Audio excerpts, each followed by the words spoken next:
In the name of the Father, the Son, and the Holy Spirit. Amen. Today is the 4th month, the 7th day of the year 2026, and it's Resurrection, 3rd weekday which the Lord hath made. Let us be glad and rejoice therein. Christ is truly risen. Hallelujah, hallelujah. And don't let the apostate Jews or anyone else lie to you. Christ is truly risen. Now this is a part of my a chapter in my book titled On Jesus Christ. And this chapter is called Jesus' Human Nature is Not Like Our Human Nature in Several Ways. Now, I'm going to be mostly just reading when it comes to this to make sure I get this accurate. Jesus' human nature is not like our human nature in the following ways. 1. Jesus' human nature has no sin. 2. Jesus' human body had no human father. Hence, Jesus' human body does not have a Y chromosome from a human father as all other human males do. That's a dogma. Jesus' human nature was conceived by God the Holy Spirit, dogma.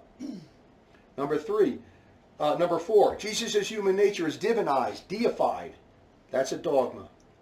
5, Jesus' human nature is united to his divine nature in one divine person, dogma. 6, Jesus' human nature does not make him a human person like we are. Jesus is a divine person who has a human nature united to his divine nature. That's dogma. 7, Jesus' human nature is all-knowing and all-wise. That's a dogma. 8, Jesus' human nature is all-powerful. That's an allowable opinion, one that I hold. All these things other humans do not have. Hence, Jesus' human nature is not exactly like our human nature in 8 ways, and that's not only because he has no sin.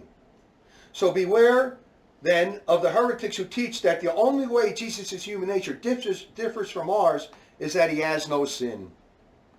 Some take church fathers' teachings out of context to defend their heresy. For example, the agnotite heretics can take St. Cyril of Alexandria's following words out of context to defend their heresy that Jesus' human nature is not all-knowing because his human nature is the same as other humans in every way except sin.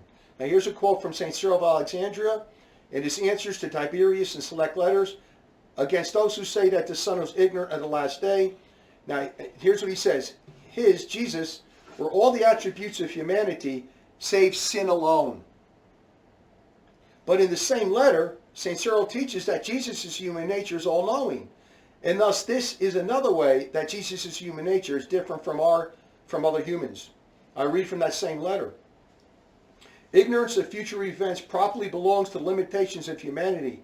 And so, insofar as he is viewed as God, he knows all the Father knows.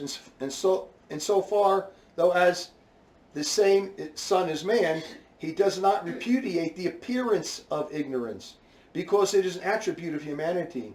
Just as he who is personally the life and power of all took bodily nourishment out of respect for the measure of his self-emptying, and is recorded as having slept and been weary, so though knowing all things, he is not ashamed to allot himself the ignorance which belongs to humanity, because his were all the attributes of humanity save sin alone.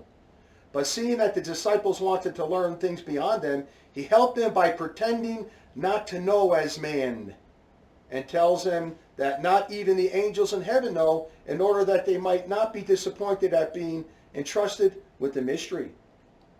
Hence, when some church fathers and others say that Jesus' human nature is exactly like ours save sin, or has all the attributes of humanity save sin, it is not to be taken literally.